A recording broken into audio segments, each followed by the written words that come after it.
찬송가 419장 찬송가 419장 주 날개 및 내가 편안히 쉬네.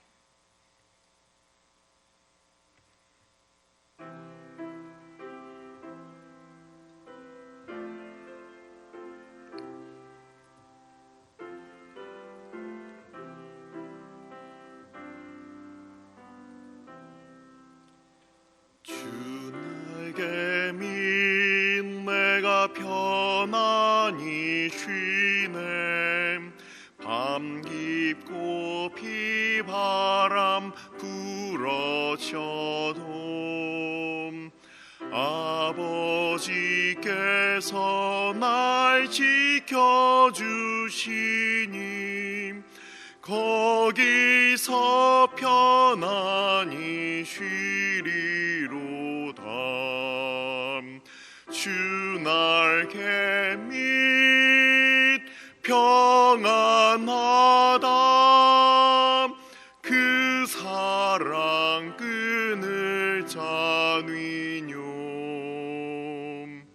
주 날개 및 내 쉬는 영혼 영원히 거기서 살림.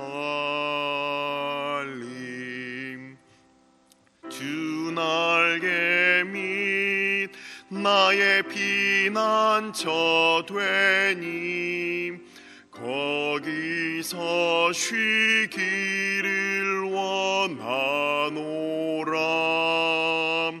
세상이 나를 위롭지 못하나 거기서 평화를 누리리라. 주 날개 및 평안하다. 그 사랑 끈을 잡으뇨. 주 날개 및 내 쉬는 영혼 영원히 거기서 살림. 주 날개 및 참된 기쁨이 있네. 고달픈 세상길 가는 동안 나 거기 숨어 돌보심을 받고 영원한 안식을 얻으리라. 주 날개 및 평안하다. 그 사랑 끈을 잡으뇨. 주 날개 및 내 쉬는 영혼 영원히 거기서 살림.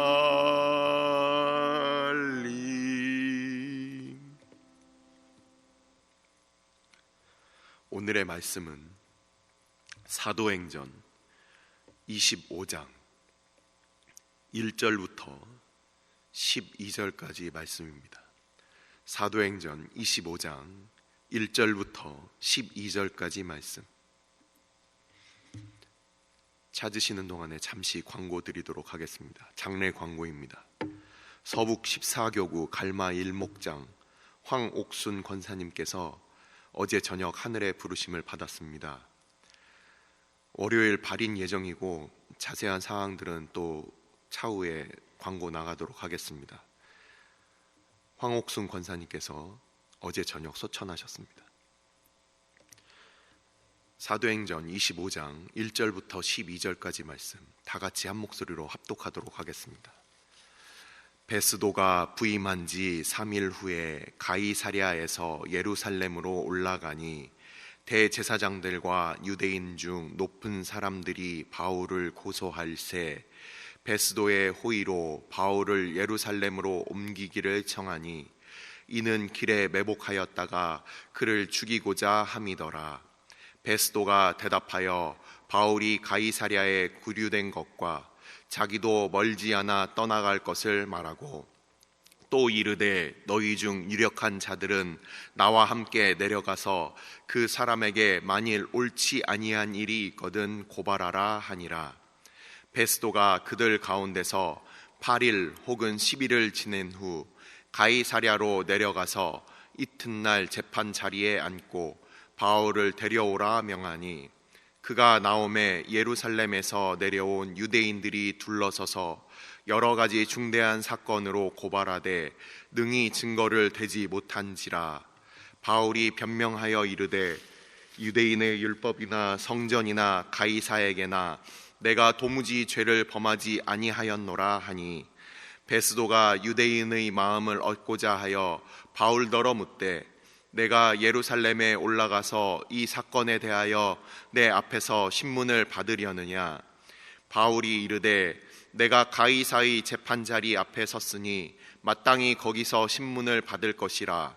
당신도 잘 아시는 바와 같이 내가 유대인들에게 불의를 행한 일이 없나이다.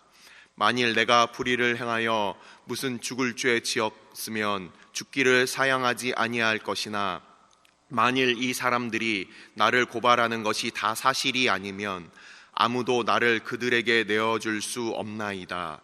내가 가이사께 상소하노라 한데 베스도가 배석자들과 상의하고 이르되 내가 가이사에게 상소하였으니 가이사에게 갈 것이라 하니라.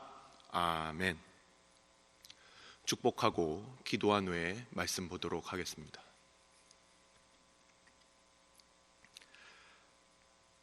여호와는 내게 복을 주시고 너를 지키시기를 원하며 여호와는 그의 얼굴을 내게 비추사 은혜 베푸시기를 원하며 여호와는 그 얼굴을 내게로 향하여 드사 평강 주시기를 원하노라.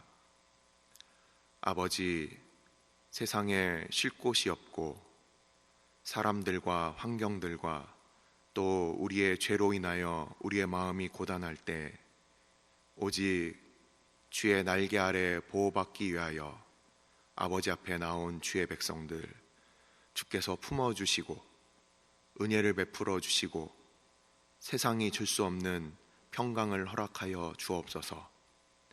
아버지, 사람의 계산과 계획과 사람의 노력과 열심으로 될 수 있는 일들 아무것도 없고 오직 하나님의 은혜 베푸심 아니고서는 우리가 한 걸음도 나아갈 수 없음을 우리가 압니다.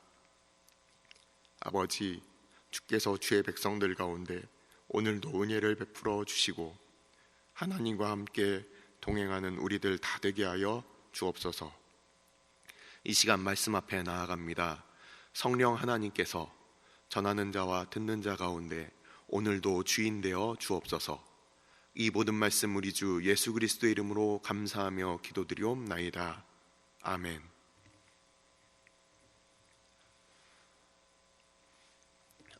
오늘 사도행전 25장은 베스도 앞에서 이제 다시 한번 새로운 총독이죠. 벨릭스 이후에 나타난 그 베스도라는 총독 앞에서 첫 번째 공판을 받는 장면입니다. 우리가 지난주에 살펴본 그 본문과 함께 같이 복습을 해본다면 22장, 23장, 24장, 사도행전의 22장, 23장, 24장 이렇게 해서 바울이 3번에 걸쳐서 자기 변론을 갖게 됩니다.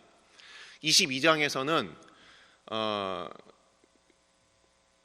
글라우디오 루시아라는 그 천부장에게 끌려가면서 그가 그 안토니아 요새 바로 그 앞에 있는 그 계단 앞에서 첫 번째로 그 화난 군중들 앞에서 그가 첫 번째로 자기가 변명을 하고, 그리고 두 번째가 바로 그 다음 날 이제 대제사장들과 그리고 공회 회원들, 장로들 앞에서 그가 자기 변명을 또 한 번 더 하게 됩니다.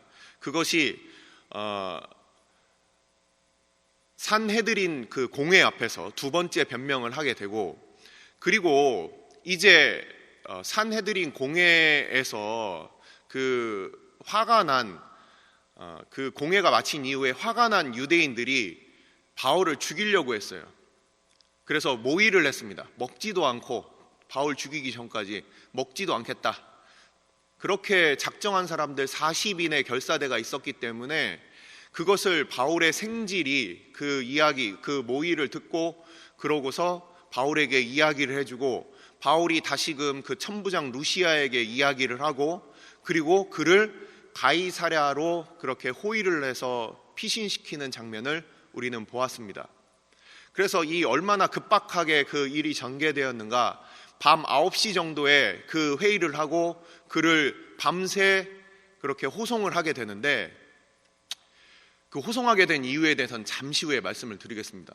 호송을 하게 되는데, 그 천부장이 데리고 있던 그 군대가 총 1000명을 데리고 있는데, 그 중에서 기마병 70명, 그리고 장병 200명, 창병 200명 해서 총 470여 명의 자기 휘하 부대의 약 반수 정도의 그 정예군을 이끌고서 그가 바울을 긴급하게 호송하게 됩니다.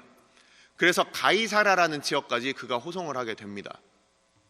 그리고 나서 가이사라로 내려온 대제사장과 그의 변호인 더둘로라는 사람, 이름부터가 더둘로가 바로 사기꾼이라는 뜻이에요. 거짓말장이라는 뜻이에요. 그렇게 거짓으로 그렇게 고소를 하는 그런 입장으로 이 성경에는 이렇게 더둘로라는 이름으로 이렇게 나왔습니다. 자, 가이사라라는 지역이 어디냐면, 예루살렘이 있으면 예루살렘으로부터 서북쪽으로 약 100km 정도 떨어진 곳이에요. 이곳에 로마의 이스라엘을 관할하기 위한 총독들이 그곳에 살았습니다. 이 가이사라라는 지역은 당시에 헤롯 대왕이 이 가이사라라는 항구를 멋있게 건축을 했어요. 그리고 로마한테 바쳤습니다. 그래서 이 가이사라는 로마로 가는 그 배가 출발을 하는 곳이었고, 그리고 그곳에서 총독들이 거하면서 평소에 진무를 보는 곳이었습니다. 총독의 공관이 거기에 있었어요. 근데 그 6월절이나 이렇게 그 이스라엘에 큰 절기가 있으면 이 총독이 예루살렘으로 올라오는 겁니다. 그래서 예루살렘에 머물면서 예루살렘의 치안을 이렇게 둘러보고, 그리고 그곳에 있는 유력한 사람들을 만나게 되는 거예요. 평소에는 가이사라에 살고 있다가, 그리고 어떤 특별한 일이 있을 때, 오늘 나온 이 본문에서도 베스도가 부임한 지 3일 만에 그가 이스라엘에 있는 대제사장과 그리고 장로들, 유력한 사람들을 만나서 이제 부임 인사를 하기 위해서 올라간 거예요. 평소엔 가이사라라는 동네에 사는 겁니다. 그래서 예수님이 잡히셨을 때도 평소에 그 본디오 빌라도는 가이사라라는 곳에 머물러 있다가도 그가 이제 6월절이라는 그 절기 때 그가 올라오게 된 거예요. 그래서 거기에서 헤롯 대왕도 갈릴리 쪽의 분봉왕이었는데 그 6월절 때문에 올라왔고, 그래서 그곳에서 제사장과 왕과 총독이 함께 만났던 겁니다. 자, 오늘 이 본문에 바로 그 전문맥을 우리가 살펴봐야 됩니다. 오늘 본문에 있어서는 우리가 두 가지를 살펴볼 것인데, 이 바로 전문맥에 있었던 이 벨릭스라는 총독에 대해서 우리가 잠깐 살펴보고, 그리고 내일 나올 이 본문에 있어서의 아그리빠 왕이라는 아그리빠 2세, 헤롯 대왕의 손자입니다. 이 아그리빠 2세에 대해서 우리가 또 살펴보고, 이 두 명의 이 유력자들, 두 명의 이 세상의 총독과 왕, 이 사이에 끼어 있는 이 바울의 처지에 대해서 오늘 우리가 말씀을 보도록 하겠습니다.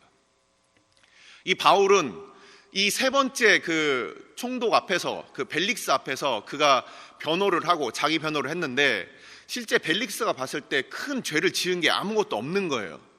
그리고 유대인들이 그 변호사까지 세워서 그렇게 바울을 공격했지만 그에게 있어서 고소할 만한 어떤 증거도 찾지를 못했습니다. 그래서 이 벨릭스가 사람들에게 이제 변명을 하는 거죠. 내가 이 루시아라는 이 천부장이 올라오면 그때 내가 판결을 내려주마 하고서 사람들을 돌려보냅니다. 그리고 나서 우리 바로 전문맥을 보면 2년 동안 바울을 구류하게 됩니다. 실제 바울이 아무런 죄가 없었음을 그는 알았어요. 하지만 이 벨릭스라는 이 총독은 이 유대인들의 마음을 얻기 위하여서 그가 아무 죄도 없는 이 바울을 그렇게 2년 동안, 성경에선 이태 동안 그를 가둬놓았다 이렇게 얘기를 하고 있습니다. 그래서 바울은 2년 동안 가이사라 지역에 그렇게 머무르게 되는 거예요. 근데 이 벨릭스가 뭐라고 표현이 되어 있냐면, 유대인들이 바울에 대해서 고소를 하는데 벨릭스가 이 도에 대하여 자세히 아는 거로라고 이렇게 돼 있어요. 이게 무슨 소리냐면, 벨릭스가 가이사라 지역에 있었다고 방금 말씀을 드렸습니다. 총독의 그 거주지라고 얘기를 했어요. 근데 그 가이사라 지역은 어느 지역입니까? 가이사라 지역이 어느 지역입니까? 전도자 빌립이 살았던 곳이에요. 그 전도자 빌립을 통해서 그 가이사라 지역에는 복음이 어느 정도 전해졌고, 그것을 부녀들을 통해서 또는 사람들을 통해서 그가 들은 거예요. 그래서 그의 아내와 함께 그가 바울을 만나러 오는 장면이 바로 그 뒤에 이어지는 겁니다. 오늘 읽은 부분의 바로 전문맥입니다. 그래서 이 벨릭스라는 총독이 자기 아내와 함께 와서 말씀을 듣기 위해서 왔어요. 근데 이 총독의 반응을 한번 보십시오. 바울이 뭐라고 했습니까? 바울이 3가지를 전했습니다. 첫 번째 뭐였습니까? 바울이 그가 전한 것이 의예요. 의, 하나님의 의. 그리고 두 번째 전한 것이 무엇이었습니까? 절제였습니다. 절제. 세 번째 전한 것이 무엇이었습니까? 임박한 하나님의 심판에 대해서 전했다라고 돼 있어요. 그래서 바울이 의에 대하여, 그리고 절제에 대하여, 하나님의 임박한 심판에 대하여 이렇게 전했어요. 벨릭스가 그 얘기를 듣고 마음이 찔린 거예요. 왜냐하면 벨릭스는 당시에 교회 사가들의 그 기록을 보면 뭐라고 돼 있냐면, 그는 포악하였다, 돈을 밝혔다. 그래서 어떻게 돼 있습니까? 바울이 날 때부터 그가 시민권을 가진 사람이라는 것을 우리는 알았습니다. 이 시민권에 대해서 제가 이제 오늘 설명을 드릴 부분이 많이 있는데, 시민권은 당시에 돈을 많이 들여야 살 수 있는 거예요. 바울이 날 때부터 자기는 시민이라고 그 루시아 앞에서 얘기를 했어요. 바울의 아버지가 아마도 어마어마한 부자였던 것 같아요. 그래서 바울은 그 시민권은 자기 자녀에게 그것이 세습이 되는데, 아버지가 이미 엄청난 부자였던 거예요. 그래서 그가 날 때부터 자기도 오늘날로 얘기하자면 금수저를 물고 태어난 거예요. 그래서 바울은 그가 태어날 때부터 그가 시민권을 가진 아주 그 유력한 집안의 사람이었다는 것을 우리가 알 수가 있습니다. 이 바울이 그 유력한 사람이라는 것에 대한 그 정보를 벨릭스가 얻었을 거예요. 그러니까 바울에게 있어서 자주 옵니다. 그리고 오늘 읽었던 이 본문의 바로 앞에 24장 17절입니까? 거기에 뭐라고 돼 있습니까? 바울이 고린도 교회에 있어서 3차 전도 여행 때 그 예루살렘 교회를 위하여 연보를 얻어서 내가 돌아왔다, 우리 민족을 위하여 내가 연보를 가지고 돌아왔다, 이렇게 얘기를 하고 있어요. 그러니까 이 벨릭스라고 셈의 이 빠른 이 총독은 바울은 뭔가 부자인가 보다, 뭔가 돈이 지금 현금이 있나 보다, 이렇게 생각을 하고, 이 바울이 연보를 얻어왔다고 그러고 그가 날 때부터 그가 시민권을 가지고 있다고 하니까, 이놈으로부터 뭔가 좀 돈 좀 뜯어내자, 돈을 받고서 한번 얘를 석방시켜줄까 말까, 이렇게 한번 이렇게 그 밀당을 해보자, 이렇게 그를 자주 찾아왔다고 바로 전문맥에 나와 있는 겁니다. 그래서 이 벨릭스라는 사람은 탐욕적이었어요. 그래서 그가 3번째 아내를 얻었는데, 바로 이 얻은 아내가 바로 지금 바울을 함께 찾아온 이 아내입니다. 이 아내 이름은 무엇이었습니까? 이 아내 이름은 드루실라라고 성경에 나와 있습니다. 이 드루실라가 헤롯 대왕의 손녀예요. 그리고 아그리빠 왕의 그 동생입니다. 근데 이 드루실라라는 이 여인은 참 기구한 여인이에요. 6살 때부터 그가 정혼을 했다가 그 다른 이방 민족과 정혼을 했는데, 그 이방 민족에 있어서 그가 할례를 받기 싫어해서 그가 파혼을 당하고, 그리고 나중에 또 다시 결혼을 했는데 그가 또 어떤 이유에선지 이혼을 하게 되고, 그리고 3번째 결혼을 한 게 바로 이 벨릭스와 결혼을 한 거예요. 당시에 굉장한 출중한 미녀였다고 합니다. 그래서 많은 남자들의 그 시선을 받았고, 벨릭스가 그의 미모에 빠져가지고서 그가 3번째 결혼을 그녀와 함께 결혼을 한 거예요. 그래서 이 벨릭스도 그렇고 이 드루실라도 그렇고 세 번째 결혼으로 서로 결혼을 한 사이였습니다. 겉으로는 총독이에요. 겉으로는 미녀예요. 그러고서 바울 앞에 나왔어요. 그리고 바로 내일 나오는 그 아그리빠 왕도 겉으로는 왕이에요. 근데 그와 함께한 그 더둘라라는 그 여인은 누구냐? 자기의 여동생입니다. 그가 그렇게 자기 그 가족과 결혼해서 아주 그렇게 그가 문란한 생활을 하던 그 왕이었어요. 아그리빠 왕이. 총독도 겉으로는 세상에서는 아주 뛰어난 그런 그 이스라엘 지역에서는 왕보다 더 높은 권세를 가진 총독도 속으로는 썩었다는 거예요. 아그리빠 왕도 겉으로는 왕입니다. 헤롯 대왕의 손자입니다. 하지만 왕이지만 그 사생활은 굉장히 문란했다는 거예요. 우리가 겉으로 보이는 것들에 얼마나 많이 속습니까? 하지만 하나님은 사람의 외모를 보지 않고 그들의 중심을 보신다는 거예요. 그런 이 양쪽의 이 두 사람들 사이에 바울이 오늘 서 있는 겁니다. 그래서 벨릭스에게 이렇게 얘기를 하는 거예요. 하나님의 의가 있다. 벨릭스가 그 얘기를 들으니까 하나님의 의에 미치지 못하는, 겉으로는 총독이지만 하나님의 의에 미치지 못하는 자기 모습이 보이는 거예요. 그리고 거기에 있어서 절제를 얘기합니다. 그렇게 끊임없이 탐욕으로 살던 그 벨릭스가 자기 마음이 찔리는 거예요. 그리고 세 번째, 임박한 심판이 있다. 자기가 천년만년 그렇게 그 권세를 부릴 것 같지만 바로 다가올 하나님 앞에서 그렇게 바울의 위치와 바뀌어서 그가 피고의 자리에 서야 된다. 이것을 들었을 때 이 벨릭스는 그것을 자기가 소화하지 못하는 거예요. 그래서 그가 덜덜 떠는 겁니다. 그래서 바울을 돌려보냅니다. 아유, 내가 이 사람의 말을 내가 소화하지 못하겠어. 그래서 돌려보내는 거예요.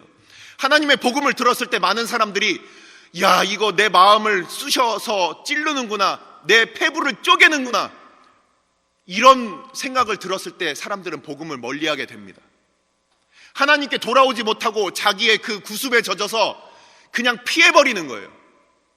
말씀은 불편합니다. 복음은 불편해요. 우리의 죄성과 항상 부딪히기 때문에 그 복음 앞에 섰을 때 반응은 딱 두 가지입니다. 하나님 앞에 납작 엎드리든지 아니면 의로운 척 거짓말하면서 돌아서든지. 벨릭스는 그랬던 사람입니다. 그리고 나서 그가 결국 어떻게 됐느냐? 벨릭스는 나중에 가이사라 지역에 일어났던 폭동 때문에 그는 결국 다시 로마로 호송되고 로마로 가서 그가 재판을 받게 됩니다. 자, 오늘 나오는 이제 바로 그 베스도라는 새로운 총독이 나타났어요. 그래서 그가 바울을 이제 신문하기 전에 먼저 예루살렘에 올라갔는데 이 많은 그 예루살렘에 있던 유력자들이 바울 좀 우리한테 불러주시오. 그 꿍꿍이석이 무엇이었습니까? 바울을 불러오는 길에서 그를 자객들로 처리하게 하기 위해서 그 꿍꿍이석을 가지고서 그가 얘기를 했어요.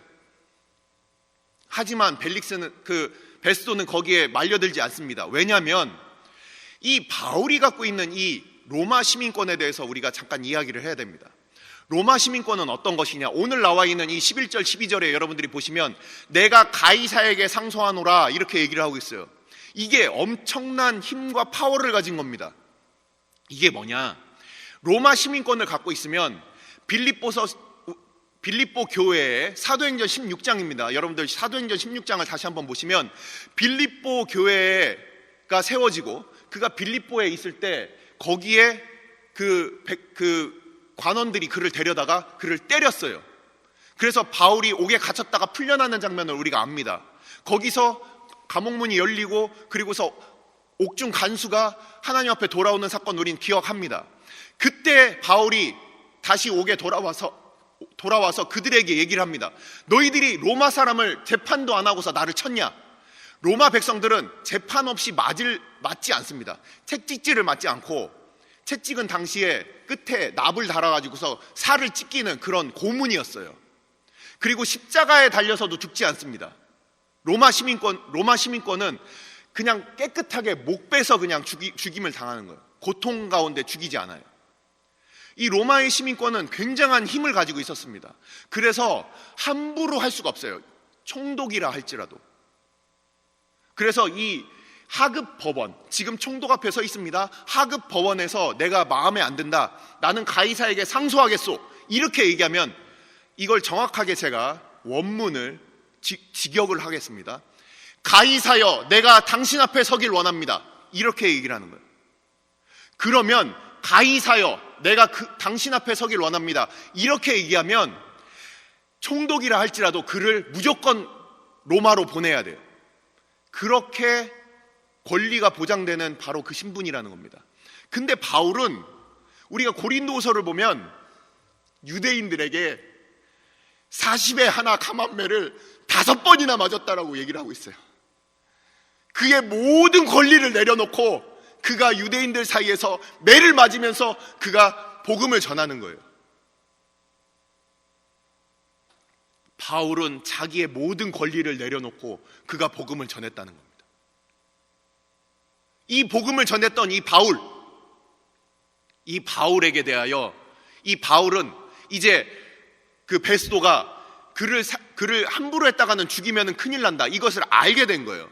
그래서 그를 이제 다른 사람들에게 너희들 가이사라로 내려와서 차라리 얘를 신문해라, 이렇게 얘기를 하고, 그리고서 이 사람들이 다시 내려와서 신문하는 장면이 오늘 장면인 것입니다.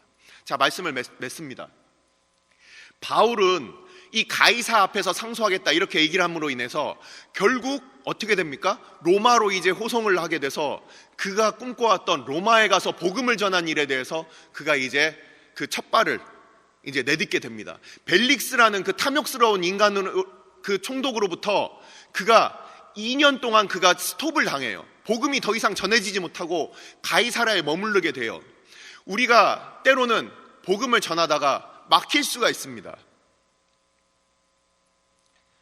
지금도 우리가 복음을 전해야 되는데 그냥 그 자리에 머무르게 하는 바로 그럴 때가 있어요. 더 이상 전진도 없는 것 같고 그냥 제자리에 머물러 있는 그런 시기. 이게 과연 하나님의 뜻일까? 왜 하나님의 복음은 더 한 발 앞서 나가지 못할까? 그런 탐욕스러운 그 인간 때문에 복음은 왜 더 이상 진전하지 못할까? 나의 생각, 나의 때와 하나님의 때가 서로 맞지 않는 것 같을 때, 그럴 때가 있다는 거예요. 바울은 지금 2년을 기다리고 있습니다. 그 이후에 하나님께서 총독을 바꾸게 하심으로, 그래서 이제 바울은 로마로 갈 그 준비를 하게 되는 겁니다. 결국 이 이후에 이제 나오게 됩니다. 바울은 실제 로마까지 갔고, 그리고 그가 거기서 복음을 전하게 돼요. 이제 다음 주가 되면은 사도행전의 그 마지막 시간입니다. 이제 사도행전의 그동안의 그 수많은 여정들, 이 바울의 복음의 여정들이 이제 마지막으로 이제 정리가 됩니다.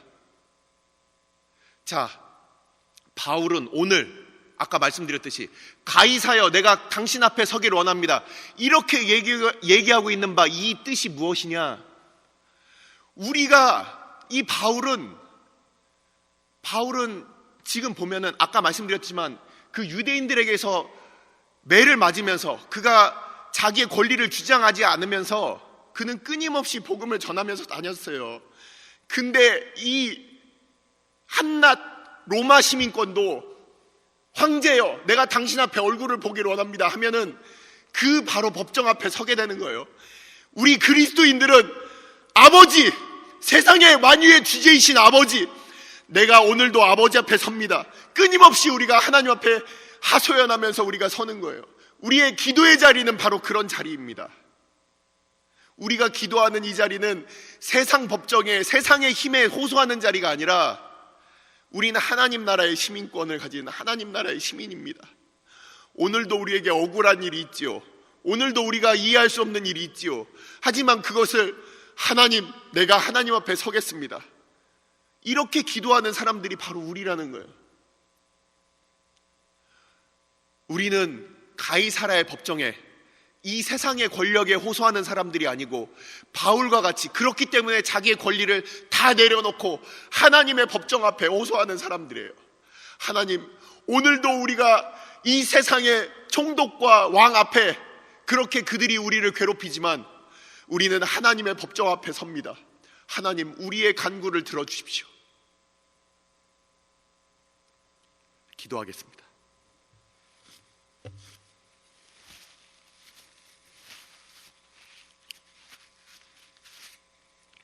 이 시간 우리가 함께 기도할 때 많은 사람들이 세상의 법정 앞에, 유력한 사람 앞에 서서 그들이 세상의 힘을 의지하지만 바울은 마치 가이사라 앞에 내가 상소하노라, 그렇게 얘기하는 것은 그가 사도행전 맨 마지막에 보면 자기 민족을 그가 고소하기 위함이 아니라 그가 복음을 전하기 위하여 그렇게 그것을 사용했다고 얘기를 하고 있습니다.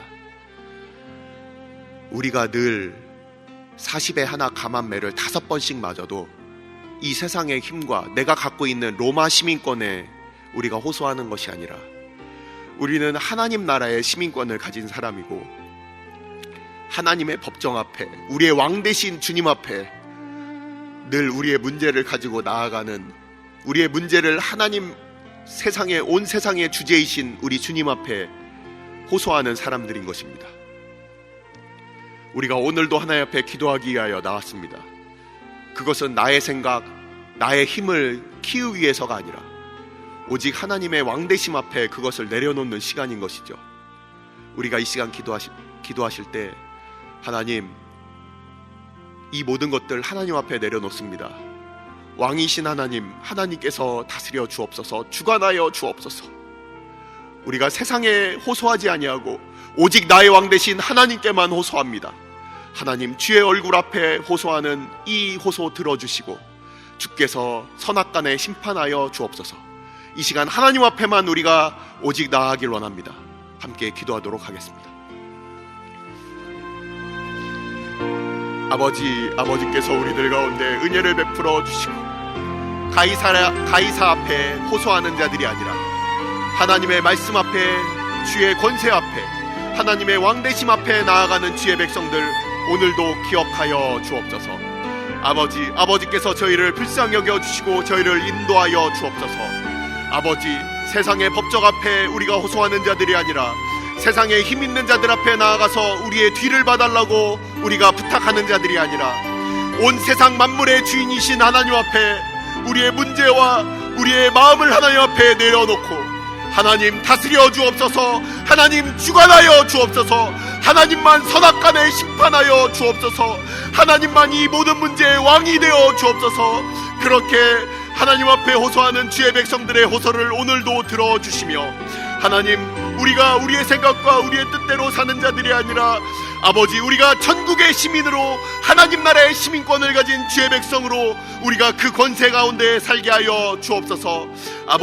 우리가 이 땅 가운데 우리의 권세를 사용하지 아니하고 우리가 이 땅 가운데 좀 더 높아지고 좀 더 많은 권세를 얻기 위하여 사는 자들이 아니라 이 땅의 권세 하나님의 발 앞에 내어놓고 오직 주의 백성으로 하나님 나라의 시민으로 살아가는 주의 백성들 다 되게 하여 주옵소서. 오늘 주일은 특별히 오늘 주일 예배와 주일 사역을 위해 기도하는 날입니다. 이 시간 기도하실 때 오늘 예배가 하나님 기뻐하시며 하나님의 임재가 있는 예배가 되게 해달라고, 오늘 강단을 살려주시고 말씀 전하시는 목사님 위에 성령으로 기름 부어 달라고, 교회 모든 부서와 섬기시는 일꾼들이 먼저 큰 은혜 누리게 해달라고, 계속해서 담임 목사님을 위해 기도해 주시고 함께 동역하시는 장로님들과 교역자들이 사랑으로 하나 되어 온 교회가 성령으로 충만한 가운데 부흥의 역사를 이루게 해달라고, 주일 예배와 사역을 위해 합심으로 기도하신 후에 자유롭게 기도하시면 되겠습니다. 이 시간 기도하실 때 먼저 저를 따라해 주시기 바랍니다. 주여 은혜를 베풀어 주옵소서. 주여 은혜를 베풀어 주옵소서. 다 같이 합심으로 기도하시겠습니다.